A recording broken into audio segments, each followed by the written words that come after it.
Hello everyone, मैंने सोचा कि आज एक व्हाट इफ के ऊपर वीडियो बनाते हैं। और आज व्हाट इफ होने वाला है डीमन स्लेयर वर्सेस जेजेके। हम लोगों को बताने की ज़रूरत नहीं है कि दोनों ही एनीमे कितने ज़्यादा पॉपुलर हैं।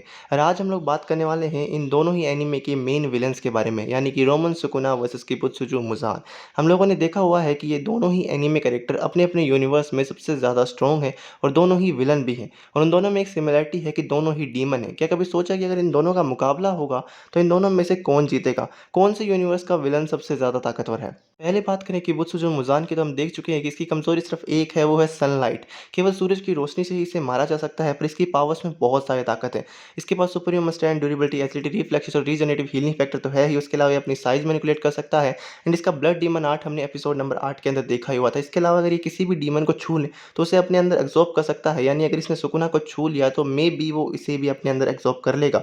इसके अलावा इसके पास 12th किज़ुकीज़ यानी अपर मून्स भी थे, और हम लोगों ने देखा हुआ है कि अपर मून्स की ताकत क्या है। और फिर भी वो इसके सामने डर के रहते थे, यानी हम इस चीज़ से ये अंदाज़ा लगा सकते हैं कि इसकी ताकत का स्तर कितना लंबा होगा। फिर भी हम लोग ये जानते हैं कि ये किसी भी डीमन को अपने अंदर एब्ज़ॉर्ब कर सकता है, और र्योमन सुकुना भी एक डीमन ही है।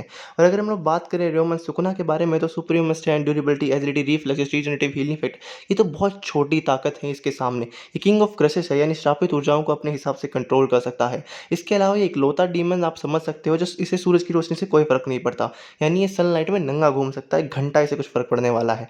अगर इन दोनों के बीच में सही में फ़ाइट होगी तो ये तो साफ़ है कि ये fight was a legendary fight जो हम लोगों ने आज तक देखी है। परंतु ये बात सच है कि किबुत्सुजू मुज़ान मुझे नहीं लगता ज़्यादा सुकुना का कुछ बिगाड़ पाएगा, क्योंकि Sukuna is most powerful anime character भी है। अगर कई सिचुएशन को ध्यान में रखा जाए तो कुछ जगहें ऐसा हो सकता है जहाँ मुज़ान जीत जाए, जिसमें सबसे पहले आता है उसका ब्लड डीमन आर्ट, जो हम लोग देख ही चुके हैं। उसके अलावा उसका साइज़ मैनिपुलेशन भी।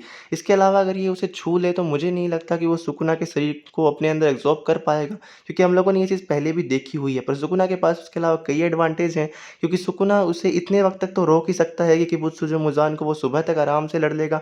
एंड जैसे ही सूरज की रोशनी किबुत्सुजू मुज़ान पे पड़ेगी, वो जान से मारा जाएगा। इस फाइट का विनर तो ऑब्वियसली सुकुना है। मैं ये जानना चाहता हूँ कि आप अगली फाइट किसके बीच देखना चाहते हैं? सब कुछ आप पे है।